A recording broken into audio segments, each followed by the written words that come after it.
এই জন্য অবরোধ করেছি যে আমাদের যে রাস্তাটুকু ছিল তৃণমূল সরকার থেকে যে মানে গার্ডওয়াল দিয়েছিল, সেই গার্ডওয়াল খুবই নিম্নমানের সামগ্রিক দিয়ে এরা বানিয়েছিল, যার জন্য মানে আজ দিয়েছে গার্ডওয়াল, কালকে মানে একদিনের মধ্যে ভেঙে গেছে। এবার আমরা বর্ষার সময় সব থেকে বড় কথা যে স্কুল বাচ্চাদের নিয়ে আমরা যেতে পারি না, আসতে পারি না, ওরা বই টই নিয়ে পড়ে যায়, পড়ে যাওয়ার পরে বাড়িতে যেয়ে কান্নাকাটি করে যে আমি আর স্কুলে যাবো না, এই রাস্তা দিয়ে যাবো না।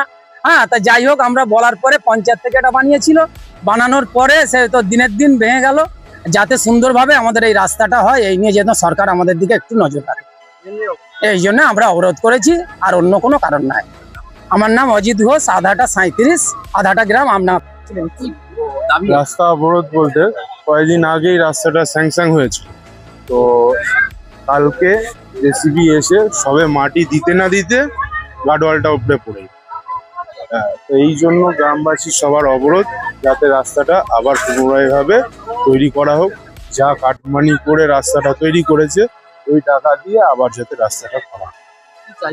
আমরা চাইছি রাস্তাটা সুফলভাবে ভালোভাবে হোক, যেই রাস্তাটা যেরকম দরকার সেইভাবে তৈরি করা। রাস্তা অবরোধ এই কারণেই আমরা অবরোধ করছি, যাতে রাস্তাটা ভালো করে করা হোক।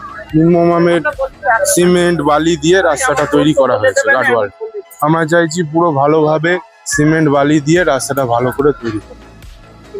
আমার নাম বাপন দাস, আদাটা গ্রাম পঞ্চায়েত। এটা এই গার্ডওয়ালটা ইলেকশনের সময় তৈরি হচ্ছিল, আমি নিজে চোখে দেখি, আমিও এখানকার অধিবাসী, ঠিক আছে, আমি নিজে চোখে দেখেছি। এবার কালকে যখন এখানে মাটি দিচ্ছিল, দেওয়ার পর যখনই ভেঙে যায় তখনই আমি এসে দেখি, এসে যখন গার্ডওয়ালটা পড়ে গেছে দেখলাম পুরো নিম্নমানের সামগ্রী দিয়ে পুরো কাজ হয়েছে। এটা আমি খোঁজ খবর নিয়ে দেখলাম, ব্লকের কাজ এটা। আমি বিডিও সাহেবের সাথেও কথা বললাম, বিডিও সাহেব বলছে আমার কাছে ইনফরমেশন এসছে, আমি তদন্ত করে ব্যবস্থা নিচ্ছি। আমি ওনাকে বলেছি ইমিডিয়েট যারা জড়িত আছে এর সাথে পুরো 100% কাটমানির ফলেই আজকে এই অবস্থা, এই অবস্থা হয়েছে। আজকে 100% কাটমারি খাওয়া হয়েছে বলেই এর অবস্থা। একদম নিম্নমানের ইট থেকে সামগ্রী থেকে শুরু করে কোনো পিলার করা হয়নি, কংক্রিটের কোনো পিলার করা হয়নি। এটা তৃণমূলের যে ব্লক লেভেলের যারা দায়িত্বে আছে তারাই করেছে। এখানে আমার কাছে তারা এখানে সেজে গুজে চশমা পরে দাঁড়িয়ে থাকতো, আমার কাছে গ্রামবাসীরাই অভিযোগ করেছে।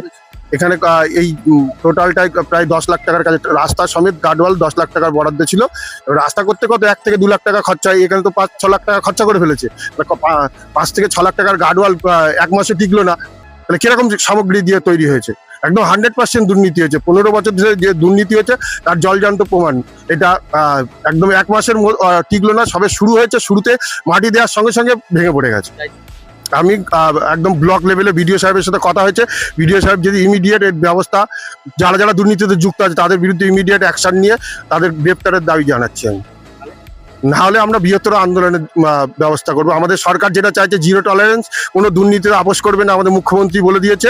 সেই আমিও চাই প্রশাসনিক কর্তারা যারা আছে এর মধ্যে যদি কোনো প্রশাসনিক কর্তাও জড়িত থাকে তারও বিরুদ্ধে ব্যবস্থা নেওয়া। আমি বিডিও সাহেবের কাছে আবেদন জানিয়েছি, আপনাদের মিডিয়া চ্যানেলের মাধ্যমে আবেদন জানাচ্ছি ইমিডিয়েট যাতে বিডিও সাহেব যে প্রশাসনিক কর্তা থেকে শুরু করে যারা এই নেতা আছে, ব্লক লেভেলের নেতা আছে, যারা জড়িত আছে তাদের বিরুদ্ধে ইমিডিয়েট ব্যবস্থা গ্রহণ না করলে আমরা বৃহত্তর আন্দোলনে নামতে বাধ্য হব। এটা তৃণমূলের যে ব্লক লেভেলের নেতা আছে তারা থেকে যে ইঞ্জিনিয়ার জড়িত, একদম 100% তৃণমূলের যারা ব্লক লেভেলের নেতা আছে তাদের বিরুদ্ধে, তারা এখানে দাঁড়িয়ে থেকে করেছে। তারা এই দুর্নীতিতে কাটমারি খেয়েছে বলেই তো আজকে এই অবস্থা। রাস্তা প্লাস গার্ডওয়াল যেটা হতো সেই এখনই ভগবান সহায় আছে বলে শুরুতেই দেখিয়ে দিচ্ছে, তার রাস্তা হয়ে যাওয়ার পর তখন ভেঙে পড়ে গেলে তখন বলতো এমনি হয়ে গেছে। আমি ইমিডিয়েট এর সঠিক বিচার করে ইমিডিয়েট এই গ্রামের দীর্ঘদিনের দাবি এই রাস্তাটা এখানে প্রায় 100-র উপরে পরিবার বাস করে, ঠিক আছে, এখানে দীর্ঘদিনের দাবি, এই দাবি মেনে দীর্ঘদিন করার পর তারপরে এই গার্ডওয়ালটা করে রাস্তা করার পরিকল্পনা হয়েছিল, কিন্তু এই যা অবস্থা হয়েছে ইমিডিয়েট এর বিচার করে যারা দোষী তাদের শাস্তির ব্যবস্থা করে, এবং ব্লক লেভেলের আধিকারিকদের আমি বিডিও সাহেবকে আবেদন জানাচ্ছি যাতে আবার সুষ্ঠুভাবে ভালোভাবে সামগ্রী দিয়ে ইমিডিয়েট এই রাস্তাটা তৈরি করার ব্যবস্থা করা হয়। আমার নাম অজিতাভ মাইতি, আমডাঙ্গা মন্ডলের জেনারেল সেক্রেটারি বিজেপি।